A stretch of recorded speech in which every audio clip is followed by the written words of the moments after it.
Who knows what Jay-Z, J.K. Rowling, Bill Gates and Oprah Winfrey all have in common? Okay, I will tell you then. They have all overcome failure in one shape or form to go on to gain success in their respective careers. Welcome to My Perfect Failure. Join us as we delve into the world of our perfect failures. We will interview, explore, and discuss how our perfect failures can lead us to success. Join us and tune in. Welcome everybody to another episode of My Perfect Failure. Today I'm super excited as I have another fantastic guest for you. So my guest today is an award-winning entrepreneur, honored on the Forbes 30 under 30 list, and has 15 plus years of experience in the personal development industry. Recently, she completed a master's in psychology at Harvard Extension School and has been running her ad agency for 8+ years after leaving Google. So a very, very warm welcome to My Perfect Failure, Pamela Wagner. How are you, Pamela? Thank you so much for the warm introduction, Paul. I'm doing fabulous. Lovely, lovely. Well, I'm excited to. It's always nice when you connect with somebody, and when you read their story, you kind of get excited about having a conversation. So that's a sign to me that I need to have this conversation. I need to make it happen. So that's the feeling I got when I read just not even all of your story, just a bit of it. You just know, actually, I definitely want to have a conversation with you on the podcast and just find out a little bit more and be inspired. So yeah, so excited to delve in a little.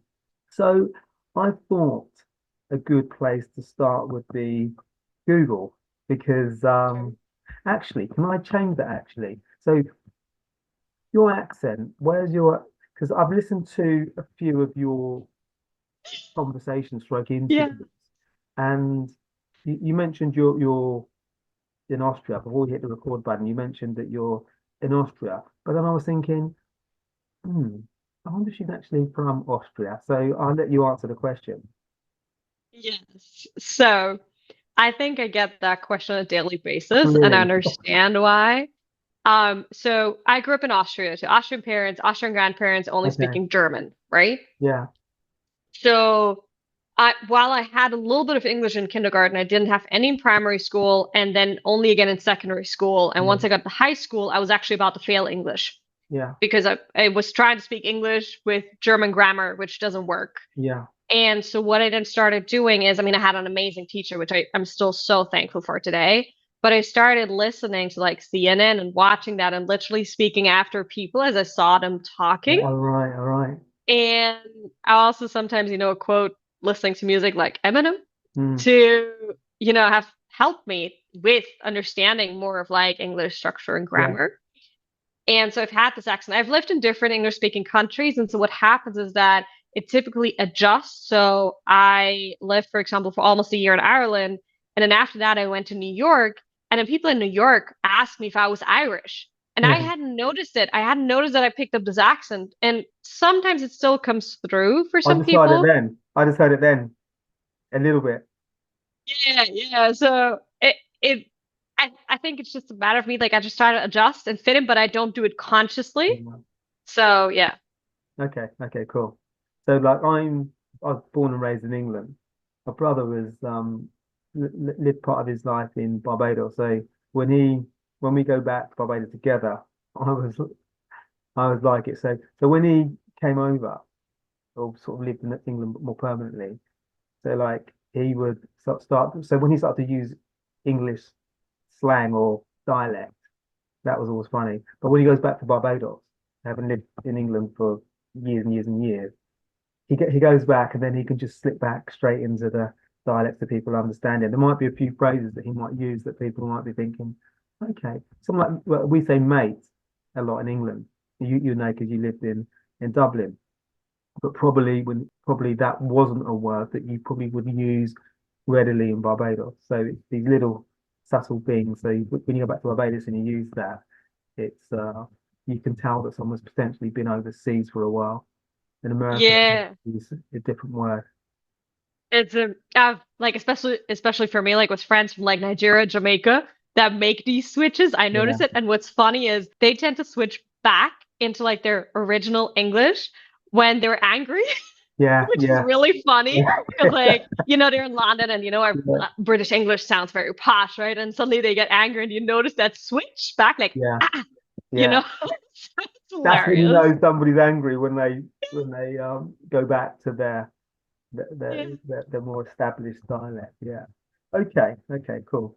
Yeah. So I started with Google. So you were at Google for a while. Tell us about that. Left Google and it. I guess it led to the what amazing stuff that you're doing now. Yeah. So I mean, Google was good as it was. I'm very grateful for my time there. It set the base for what I've been doing for the past 8+ years, right? And the people that I met at Google, I'm still friends with them. There's still business partners, mentors, and so on that came out of it. So I have nothing but gratitude for that time. But I also noticed that I am much happier when I can determine what I am doing on a daily basis. So I would say I'm pretty rebellious and I can be pretty stubborn. So if I would have to do something that I don't believe in, it wouldn't work for me. Yeah. I wouldn't last. And so being outside, like I would never go back to any corporate. It just doesn't Okay. work for me. Okay. So that was going to be one of my questions. So I heard you say somewhere in relation to Google that kind of happened by accident. Was that the case, or there might have been some, or maybe I've heard No, that it was incorrectly? that. So yeah, I experienced what people experience in the past 1.5 years. So I pretty much got laid off or kicked Okay. out. And for reasons that back then I didn't understand much, but I got to know in the past like 8+ years is very, very common. Yeah. And so for me, I was grateful that I got that kick because I think I would have stayed longer in the company that would have been good Mm, for me.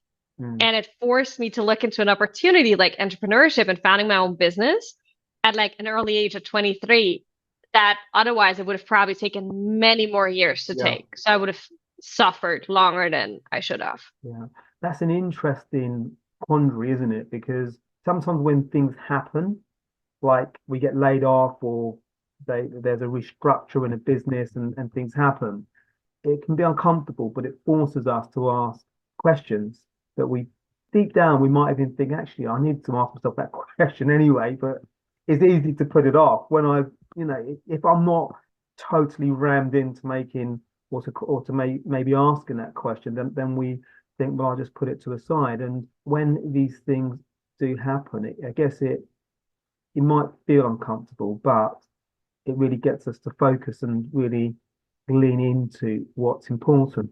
Did that kind of happen for you? Yeah, and something that I think I've become very good at over the years is always asking whenever there's something like a failure happening Mm, is what's the blessing in? What's the good in this yeah. situation? And even that day where it happened pretty fast was like end of day. They were like, this is your last day. And then literally I had an hour left Mm, to say goodbye to like collect my stuff pretty much. And that night when I went to sleep, I had this thought. I was like, you know what happens to a phoenix when it burns? It yeah, rises from the ashes. And I don't know where I got that thought from, but it just like, it was this image in my head was like, it's going to be fine. It's going to be all right. And it's going to be good for something, even if I don't see that right now. I love that ability to seize the opportunity, to just seize something positive. Before we hit the record button, you asked me about my favorite three people for dinner, and I said Oprah. That's one of the reasons I chose her because she got that capacity to think about difficult moments, but when they happen, I think for her it's paramount that she understands what the opportunity is, what the blessing is, because there always is one. And it's, I think, what separates people that I guess find their happiness from people potentially don't is that capacity to actually do what you did, to kind of think about what is the opportunity here. Even if I can't see it now, I need, because I've made myself aware at some point, I've almost put my sat nav on to ultimately locate it at some point. So yeah, so I love that. So you left one of the biggest corporates in the world, if not the biggest corporate in the world. And you did say a second ago that you kind of knew that the corporate gig wasn't something that you want to pursue. You went into the entrepreneurial space. Was that a space that you had any relationship with before, or maybe that you knew people that were in the entrepreneurial space? So overall, I would say not at all. However, a couple of years before working at Google, I worked a lot in the startup space, or Okay. the years leading up to Google, where I hosted startup events. I worked with a startup in the social entrepreneurship space for about 1.5 to 2 years. So I was in that space, but it's not that I saw myself as an entrepreneur. It's Yeah. not that I saw it as an option even for me. So, and I don't have anybody in my family who was Mm, an entrepreneur, right, that I could learn from. So it was all like a blank sheet pretty much for me. yeah. So the fact that you leaned into that space, what were you feeling? Did it feel intuitively? Did you feel that this feels exciting? This feels maybe a little bit something that I need to explore. So to be honest, at the point where I got out of Google, I had savings that could take me through about 6 months decent living. Yeah. So I knew it was going to be fine and I had some space to try out things. And somehow I also knew that at that age of 23, it didn't matter if I spent a couple months trying out stuff. So I know a lot of people are concerned, what if I do a few months something different in my CV? How's it going to look like? I never had that, Mm, right? Because I kind of early on knew that your 20s are here to just test out stuff and try yeah. out stuff. So I tried it out for a couple of months while traveling. So that was the important thing. From the beginning onwards, my condition was that I wanted to work from wherever, with whoever, however, and whenever. And I was so convinced of that it was non-negotiable and literally everything around me formed to just fit that, right? Okay. And about like a couple of months after I left Google, I'd made more revenue in 1 month than I made at Google with the monthly salary. And so I was like, well, if I've made it this far as like a first time entrepreneur, without pretty much any guidance, then I can probably also figure out how to make that sustainable and Yeah. keep it repetitive. So, and at that point, I knew that I'm probably not going to apply for any job anymore. And besides that, I had this insecurity that I didn't know how to frame being laid off or kicked out from a company. Mm. So that also forced me to keep going on the entrepreneurship path. At Google, what were you doing at Google? I had an associate account strategist role, which is a classic entry level role for a bachelor's and master's student. And I joined that right after I finished my master's degree. And in layman's terms, that means I did 50% troubleshooting and 50% of consulting around Google products like Google Ads, Okay. Google Analytics, and so on for companies, mainly in the German speaking market. But outside of that, I was, for example, also one of the first people who ran YouTube campaigns for companies in Africa. Oh, amazing. So yeah, I did a couple other things as well. Okay. Okay. Lovely. So you had expertise on the Google product suite, and then you could work with clients and help them use them, I guess, effectively, impactfully for them. To a certain limit, yes.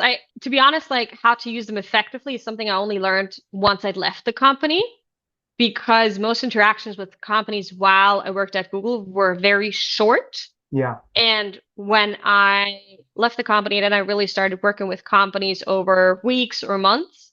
And so I saw more of the impact of the recommendations or actions. And so that's when I really understood how to best utilize a platform. Okay. Okay. Okay. That's interesting, isn't it? When you go away, like I guess that was your career.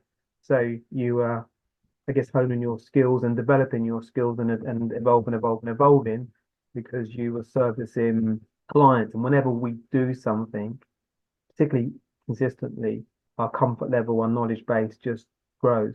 Yeah, absolutely. And for me, also like sometimes people ask, why that or why didn't you do something else? I think I noticed pretty quickly that the skills I'd gained were of value to other people. And so I started to enjoy doing it. Yeah. I'm not much of a fan of the passion theory. I've noticed in my life that a typical pattern is once I know how to do something well to the extent that it brings joy or value to other people's lives, then I enjoy doing it. Yeah. That maybe is your passion then, creating passion for other people Yeah. by delivering Yeah. your service. So, okay, so you left again, Google, corporate gig, decided to go into entrepreneurship. what did you have to evolve your mindset from maybe working in a corporate role to go into, I guess, working for yourself and serving customers where, because I've worked in a corporate role where pretty much you walk in and everything's there for you. You've got your PC, your laptop, you've got your desk, you've got your IT, you've got your finance team, you've got essentially I guess you've got a structure and we weave, within that. How did your, I guess, mindset, did that have to evolve at all? A lot, so much, totally, completely. It's that in corporate, you are pretty much taught that your worth is a certain monetary amount per hour. Don't you dare want more than that because you should be lucky Yeah, or happy that you even have a job, right? yeah, So, and then you get outside and you're like, oh, I can say I can determine what I want to charge. And there's different ways to frame that. And it doesn't have to be based on an hour. It can be based on value provided. It can be based on revenue generated. Like there's so many different ways. And there's nobody limiting me in that. Like I can earn more and less by maximizing the output that I give at any point in time, right? So and that took me quite some time, and I also hired like a coaching team for that because it's something that I wouldn't say struggle with, but I've had since my earliest childhood because I grew up with a certain mindset around sales and being bad. And if yeah, if you earn above a certain amount of money, then you should give your money away. Or if you make more than a certain amount of money, you must have taken something from other mm, people. So that's obviously not helpful when you want to build a business. And I really had to work on that and change that in order to make a business sustainable because any business only works for a longer period of time if it has a sustainable cash flow. yeah, And most or a lot of people, I would argue, become entrepreneurs, but then they struggle with having to spend even more time on their business than they did before in a corporate job, maybe even having less money than they earned before. And that's really not why most people do their business. so yeah, that's an interesting quandary. So when you went into the entrepreneurial space, and I guess your mindset had to evolve, and I guess you because it's your business now, it's not Google's business. You're representing you and your company. Were you working? I know that you mentioned that you earn more money than you would have earned in a month at Google in the new career that you created. Were you having to work longer initially? I think what I enjoyed initially, so in a nutshell, maybe a little bit yes, but not too much, Mm, because what I enjoyed was learning about certain other processes. What are funnels? How do I do like email copy? I taught myself how to create my website. Like there was so much learning yeah. involved, and I always enjoyed learning, so it didn't feel like work. And I've only ever faced burnout once, Mm. so I'm pretty good with kind of looking at where does my energy go? What kind of energy do I need to be in and how do I maximize it at any point in time? Yeah. So when you were creating the business, and you talked about second ago, you talked about copy, talked about creating a website, funnels. How did you know what to do, what the sequence was, or was it a matter of just, I guess, finding a way and then just, I guess, fusing it together? So do you mean like how I knew like who would be like my ideal target client and what to offer? No, I guess what I'm thinking of is because I'm in awe of what you've done, and you left Google and you were able to do different things. So I guess what I was thinking around. So how did you frame when you set up your business? What needed to be done first? What second, Okay. third, fourth? Was there a kind of sequence that you understood that you would have to navigate, or how did that work for you? So I think what I understood pretty early is that cash flow is most important. Yeah, So that's where the focus went. Then also creating the first few good customer testimonials, although I have to say I yeah, still have work to do in that. okay, But in the beginning, I focused doing a few projects very well so that I would get those referrals instead of getting like 100 clients at once. yeah, So I focused on getting a handful of clients to do that well and then to ideally continue to work with them or have them refer other clients to Yeah. me. So those two aspects. And then the third one really was around my lifestyle, where I was like, how do I want to live and how do I want to work? Let me find out how I provide my best work when I live life according to my own terms and not anybody else's. Yeah, I love that. So to come up with that analogy of creating a business that fits into your terms, your lifestyle, all the right things, that to me that I love it first and foremost. And I'm just thinking, in order to come up with that analogy and to put that into practice, you have to be quite confident, or maybe you have to understand yourself incredibly well to understand what's going to make you tick, and maybe lean into what's really important for you. And the reason I say all that is because I guess I'm thinking of me a little bit around having the confidence to do that, as opposed to doing what 99.9% of us do, which is we do a job, we go to a job, and we do that because that's what society, particularly in Western world, dictates. And I'm just admiring the fact that you thought, you know you've got to work, or because we all need to work for money, but you use a different set of levers to create your job around your needs and your values.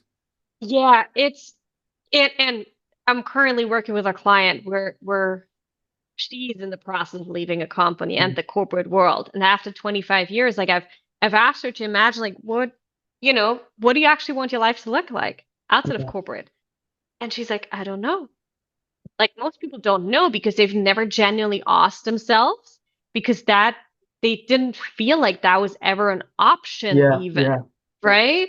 So a lot of people think, oh, that's how it should be. Somebody else determines at least a third, if not a half of how my life looks like, without us understanding, no, it's actually very much the other way around now. Like that's the beauty of the time we live in, yeah, that no matter what you do, trust me, no matter what you want to do in this life, there is an opportunity for you to do it your way. There's just a few things you have to learn around how do I sell it, how do I present it to people, and so on. But the advantage, and one thing I'm really grateful for also for my work at Google, is I saw so many different ways of doing business and yeah, how you could make money. And that was of extreme value to me. yeah. Did that almost come to you by accident, that you realized that when you were starting your business, wow, I've saw all these different ways of creating a business, sorry, and making business at Google. So I can experiment with all these in my business. Yeah, absolutely. Absolutely. It was an accident. It was not planned.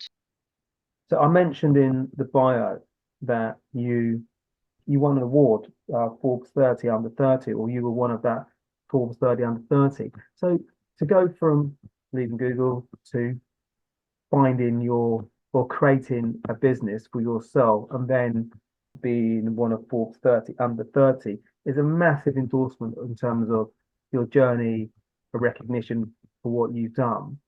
I know that, having researched it, I know a little bit that visualization was part of your journey into that. So, I'd love to hear a little bit about that process. So Forbes 30 under 30, and the importance of visualization in guiding you to that amazing achievement. Yeah. So when I got out of Google, I found myself for the first time in a place where I didn't have a direct group of people around me for work or anything to compare myself with. So a couple of months after I left Google, I formed this goal that, hey, if I got on the Forbes 30 and the 30 list, then it would mean that I'm doing something right at least. And note that getting on the Forbes 30 and the 30 list doesn't mean you make a certain amount of money. That's not what it's connected to in most, or in about 50% of the cases, I would say. So I formed this goal, and then I thought, well, before I apply for the list, because the typical way is that you apply for it, let me go to a conference so that I meet some of the team at Forbes and that they can get to know me, because at that point in time, I'd already realized the power of networking. If people know you, it's a completely different thing than if you just blindly apply to something. So I applied for, back then, I think it was the first conference that they hosted in Tel Aviv and Jerusalem back in 2016. And they'd accepted like 10 or 20% of people that were not on the list yet for this conference. Got accepted, paid for the ticket. I think the ticket was like $900 for like non-listers at that time. Attended, had a great time, met amazing people, and was like, okay, now I have a good base to apply in autumn for the list. And then in December, I checked the list and it said the application deadline has passed. And so my first thought was like, damn it, I got to go again to this conference. So next year. So I went again next year, 2017, to the conference. And that time I had a much different experience, still a great experience, still a lot of memories and people that I met that I still cherish. And at about a week after, I had a friend request on Facebook from a lady who worked back then at Forbes. And I messaged back to her because we had never spoken in person. I'd seen her once from the corner of my eye, but we never interacted. And since I don't just accept people on Facebook that I don't really know, I messaged her and I was like, hey, thanks for your friend request. Let me know kind of like how I can help or what resonated that you sent me this friend request. And she messaged back and was like, I've been observing what you're doing in the WhatsApp group. And long story short, we'd like to write an article about you. Oh, amazing. So I was like, okay, cool. And then she was like, can we go for coffee? I was like, sure. And we met up for coffee, I think 2-3 weeks later, and really connected well. And about 45 minutes into the conversation, she went and goes like, oh, and by the way, we're taking you on this year's Forbes 30 and a 30 list. And of course, in that moment, my mind went like, it was like, I just like imagine dancing, right? But you got to stay cool and be like, yeah, sure. So, and I realized in that moment, the power of visualization. Like I kept visualizing my picture there and like, kind of like what would be written and all of that. But I was not tied to how it was going to happen, just that it was going to happen. And a lot of people are tied to, oh, I have to apply, right? Yeah. No, I didn't have to apply. Somebody asked me in the end. Like if somebody told me that, I would have probably been like, no. Yeah. I wouldn't even visualize that because I would have underestimated my own self. Yeah. And there's many other things in my life that I've kind of like achieved because of this. And we often don't understand that there's incredible opportunities out there for us, but our brain cannot imagine what we haven't experienced. So we can only imagine what we experience. And this is why it's so important to visualize our goals, but not be tied to how we achieve them, because there's oftentimes much easier ways out there that we can easily find if we just get tied to the goal and the emotion of it. Yeah, that's really interesting, because when we do visualize a goal or an outcome, invariably there's only one path to get there. So we don't think about actually, well, and that could be either the longest path or maybe or the most difficult path. And I think it's a way of thinking. So I listened to something the other day, actually, this guy who wanted to, was on Ali Abdal's podcast, our Deep Dive, and there was a guy, I think it's Timothy Armu, I think his name is. Anyway, so he wanted to go to an event where he could meet, I guess, business people, entrepreneurs, been doing it for years and years, that are incredibly successful. So they were like, well, so he rang up the event organizers and was like, well, I'd love to come to your event. Can I get a ticket? And they all said, no, you can't get a ticket because you have to, it's all about criteria and this, that, and the other. So, and he was like, well, I really want to come to this event. So he rang them up again and said, look, I'd love to come to this event. Say if I come to the event and I put all the chairs out, I do all this stuff for you. Yeah. Could I come to the event? And they were like, well, yeah, if you're prepared to do all that. So he went to the event and he got to meet like Richard Branson, Alan Sugar, and there are other people of that kind of caliber that he met. But it was, and I think there's a lot to be said for that ability to think maybe creatively, because there's invariably a way, but it doesn't have to be the obvious way. And yeah, so when you mentioned that, I thought of that interview that I listened to at the weekend.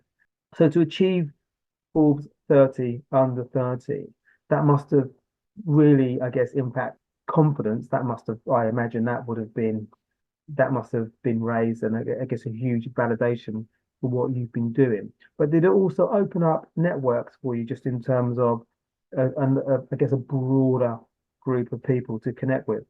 Yeah, absolutely. And it's a network I still deeply connect with today.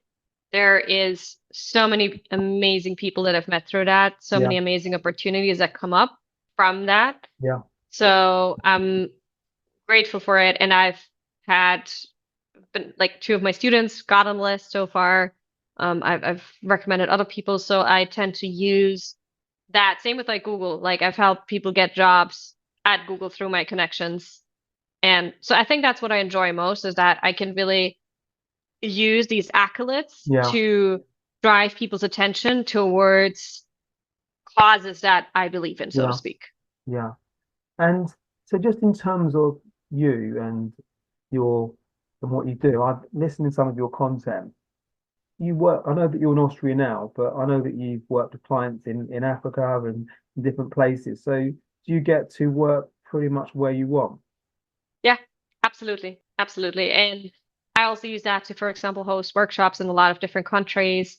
So we did a data analysis workshop for MTN in Ghana, which is the largest, MTN is the largest telecom company in Africa. Yeah, We did digital marketing workshops in Myanmar, where yeah, people from, for example, Dentsu attended. So yeah. it's been pretty much all over the world. So do you ever take a moment to think about your journey and what you achieved from a difficult moment, leaving Google, or actually different questions? Do you ever think about, actually, yeah, this is a different question. So do you ever think about, if you didn't leave Google, if you ever would, and do you think you would have done? I don't think I would have been brave enough to take that step myself. Think you would have done? No, because I would have either waited probably until somebody else would have hired me or given me an Mm, offer, but I would have definitely stayed a lot longer because it would have get really pulled into this belief, oh, be happy that you have a job and be happy that you yeah, get paid XYZ and so on. that's a really interesting quandary, isn't it? Because yeah, because I always give that analogy of, you know, having that suit that's ill-fitting, but I'm just going to wear it anyway.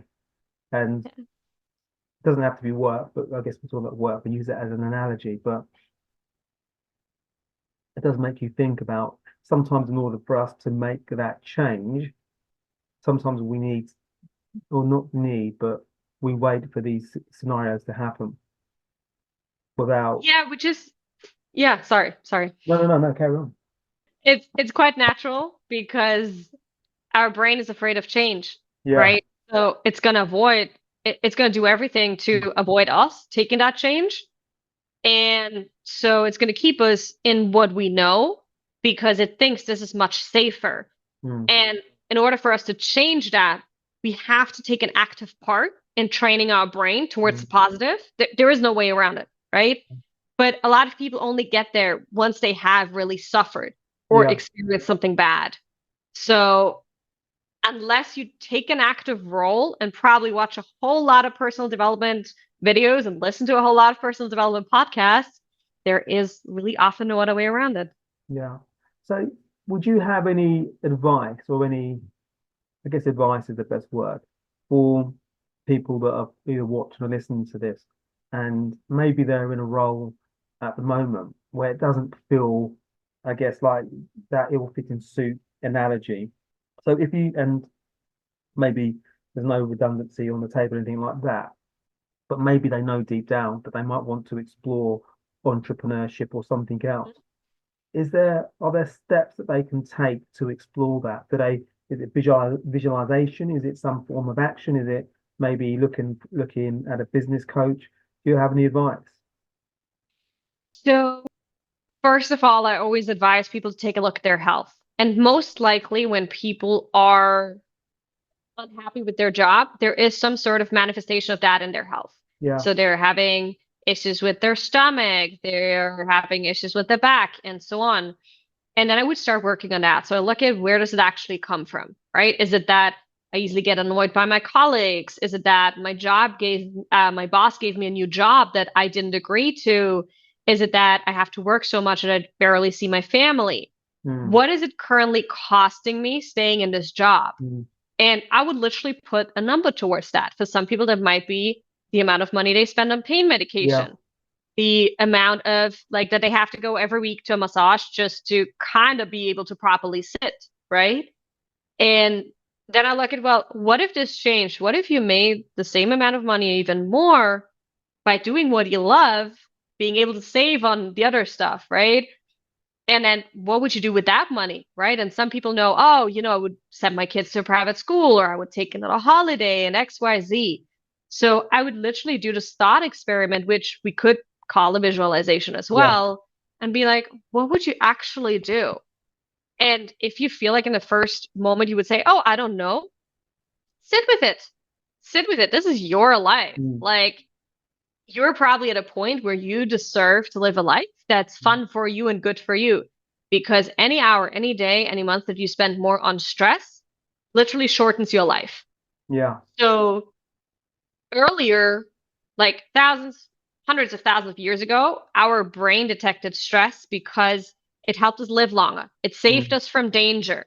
But these days, stress shortens our life because there's no danger. There's no real danger for us out there in the world. We're the species that's pretty much, the best in this world in case of like survival mode.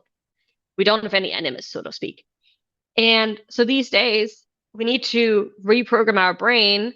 It's just that our brain is not going to do it automatically. It needs our help. So we live longer. The happier we are, the better of a community we have, the better our social relationships are, the more content we are, the healthier we eat.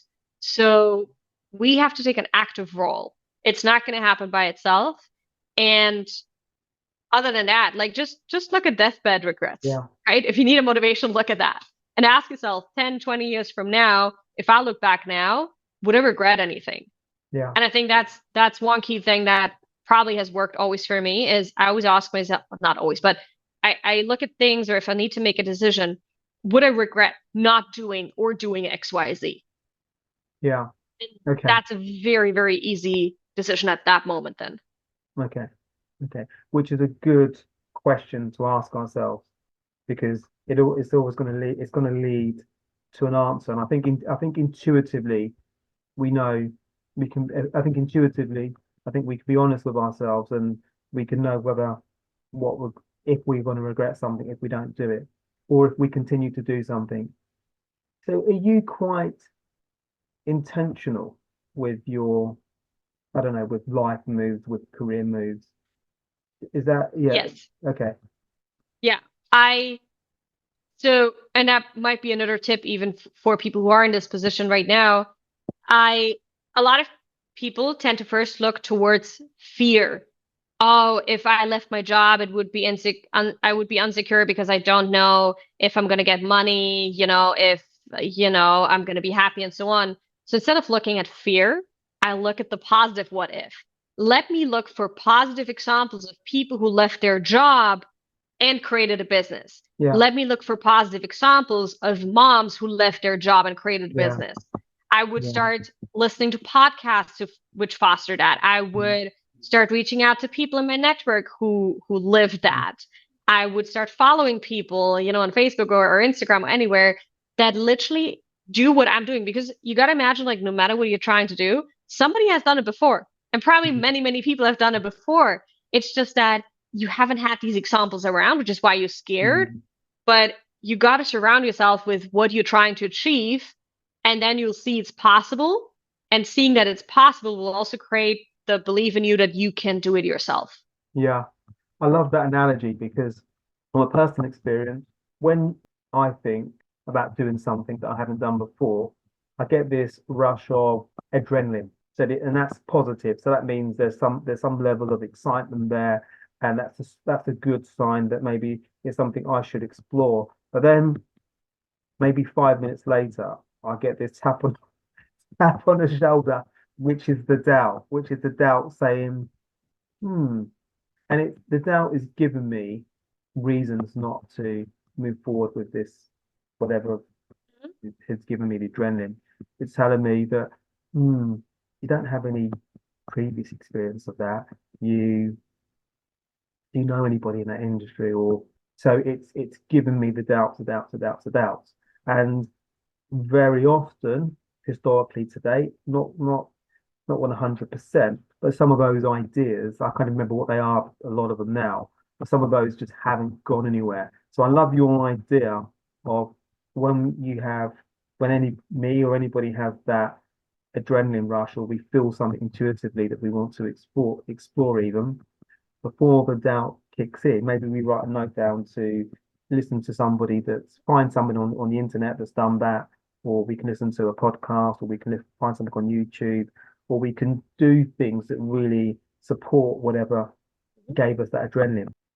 Yeah. So just also be really intentional with who you share these ideas, right? Yeah, yeah, So, and everybody knows this. You friends, you know your friends. So you know yeah, exactly how people are going to react, yeah, right? So totally, obviously yeah.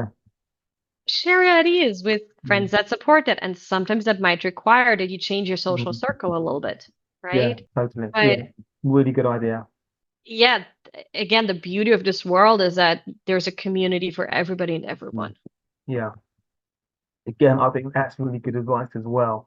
We know within our network the cool people on that situation to reach out to, because there's some people, everyone's got a lovely network, but there are some people that are going to be good maybe for their family stuff, and some other people are going to be great for the business stuff. There's some people going to be great for maybe the relationship stuff, or so it's understanding who those people are, because although they're all our friends, they may not have any. Some people might have really genuine interest in what we're doing for work. So for them to give us constructive feedback, support, we're asking the wrong people. So we should know our friends well enough to know who's going to give us the type of honest, helpful, impactful support that we need. So yes, I think that's a wonderful tip. So conscious of your time, so I've got a few questions if I may. So something that again I heard you talking in another interview around, but I think this is a really impactful idea for people that maybe in business themselves, certainly starting out, is placing value on your service or your product, and you learn to get to grips with this at an early stage. So maybe you can expand on that process. Sure. So a lot of people are tied to the fact that you work a certain amount of hours and then you get remunerated for that, Yeah. right? And that can be good in some instances. I do work with certain team members and pay them per hour because it's Mm, just, in this case, for me, the most convenient option for what I'm trying to achieve. And at the same time, I also work with certain people that I don't pay by the hour, but mm, for outcomes, for example, or project based. And what I figured is that if I got paid by the hour, it wouldn't be fair because I'm so much faster at getting work done mm, and I'm so much more efficient because of the knowledge that I have that it wouldn't equal the value that I'm producing for people. So that's why I do not produce I do not, oftentimes, I would say 95% of the time, I don't work with hourly consulting rates. There is one platform where people can find me, but that's for one-time consults. For like long-term projects, I look at more or less what's the value we can produce here in terms of the work, their maybe even their ROI, but I don't promise anything. That's extremely yeah. important to me. I never say, oh, you can get a 3x return or whatever. We don't do that. That's unprofessional in Mm, my view. Um, but I always tell clients, I'm like, look, this collaboration is only beneficial of use to you if you get a multiple out of it than what you invest. And that's also the only way that's going to make me happy. I I don't get happy. Well, I do get happy when I see money in my account, of course, but that alone is not going to make me fully happy. I'm only going to be fully happy when I see, okay, the other person is happy with the work, wants to continue. Like most of our clients are with us for years, yeah. right? And even one of my clients, she just told me today, she was like, I genuinely feel every single time in our call as if I'm the only person that you're working with because of the attention she gets and the way I'm focused, right? And the collaboration is structured. And that makes me happy because I think in this day and age, proper attention and focus has become extremely valuable. And so if you can give that to somebody and genuinely care, then that has a value to it that cannot be covered with specific comparable amounts. Yeah. Yeah. No, I'm just thinking about, I love the fact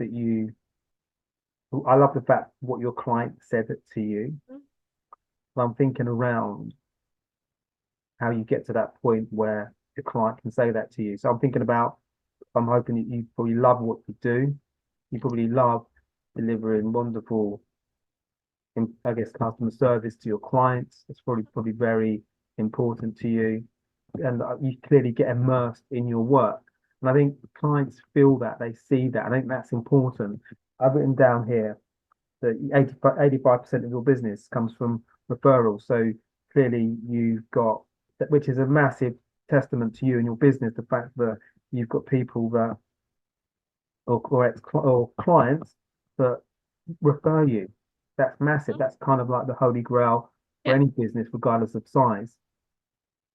Yeah. And to be honest, I wouldn't say I'm a pro at that, even at that business, if you'd call it even a business strategy. So I think I'm still way too shy asking for referrals. I'm still way too shy asking for testimonials. So that's definitely a part where I know I could do a lot more and work on it better. Yeah. Do you still have a business coach? Yes, I work with a different one now. Okay. And that was, I would say, it was quite an investment, and it still is. But I'm very happy I decided to do it because I got again to a point in my business where I thought I was stuck and something needed to change, but I couldn't solve it myself. And so they are now helping me solve it. Yeah. I think we can never do everything ourselves. And I don't think we're meant to. I don't think we're meant to do everything ourselves. For us to excel and achieve, I think we do it in collaboration. And I think that can be having a coach, you can be having a mentor, you can be having a business partner, you can be having team members. I think that's when we're able to really produce our best. So I'm conscious of time now, so I've got a couple of questions. So firstly, do you have any advice for anybody listening now or watching now, but really maybe they've had that difficult moment where something's happened at work and maybe they're thinking about what next? So do you have any advice for anybody that might be in that situation? Understand that stress is not your natural state of being. Stress should not be there. You should not be stressed at work all the time. That's not okay. And it's not how you're going to live a long and happy life. If that's what you want, right? But I'm going to assume you want to live a long and happy life. So your natural state of being and your body's goal is always to be healthy. And so anything that doesn't produce a healthy body is not natural for you and needs adjustment towards healthier you, right?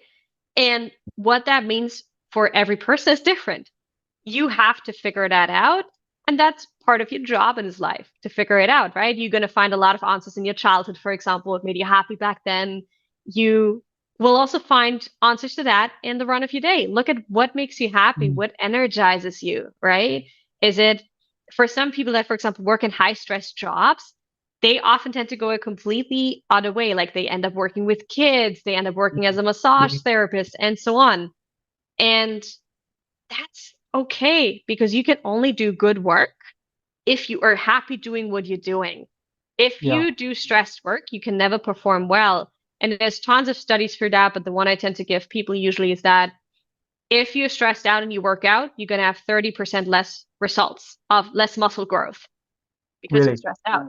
So you need to be healthy when you want to have good workout results. And the same is reflected also in your mind. Okay, that's amazing advice.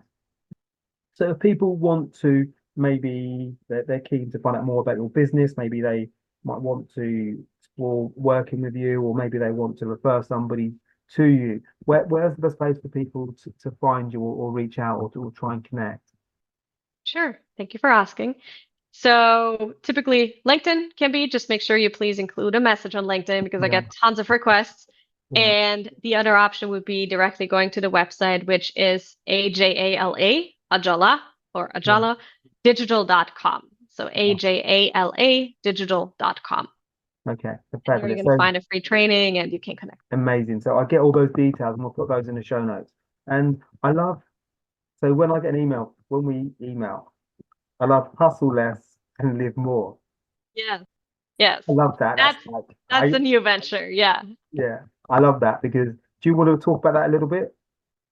Sure, we can. So I think I've seen and met, fortunately, many successful people that are on the outside extremely successful Mm, that have to maintain a certain image, and these can also be executives, any kind of leaders.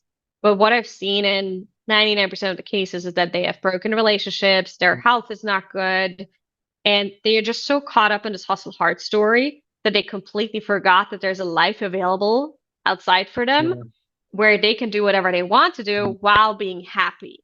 So I pretty much want to show people, hey, you can hustle less, probably receive even more outcome of what you're doing right now, and live more of the life you want if you just make a few small changes. And all of these small changes don't cost any money. You okay, have them all within you, within a hand's reach. okay, amazing. So is that a venture? Is that a new venture that you're working on? Yes. Currently, it's a brand that I still run under the ad agency, Okay, but we will at one point break it out and branch it out into its own business. We've already had clients like Salesforce for that. So it's, I say, a brand in the slow making. okay, lovely. Okay, cool. Well, let's stay in touch about that. And if you want to have a conversation about that on the podcast where you're doing a bit more around that, then definitely keen to to have a conversation with you about that.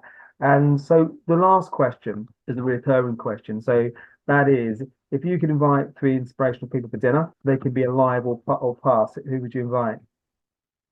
Yeah, so I wrote this down before you asked Mm. me, so not Okay. that you're gonna laugh. But I did put down Oprah. All right, really? Okay, And amazing. so the way I imagine this is someone was like, for dinner, how would it be if I was listening? How would it be a really interesting Yeah. conversation? And so I put down Oprah, Eminem, and Jordan Peterson Wow. because I That can would be imagine the mix of these yeah, experiences yeah. with some really cool questions to be just Mm, really fascinating, mind-blowing insights. yeah. Like, I love learning from people that have had completely different life trajectories and have Mm, completely different beliefs because I've seen that oftentimes when we judge someone, it's actually only something that's triggered in us, which mm, is something we should look at.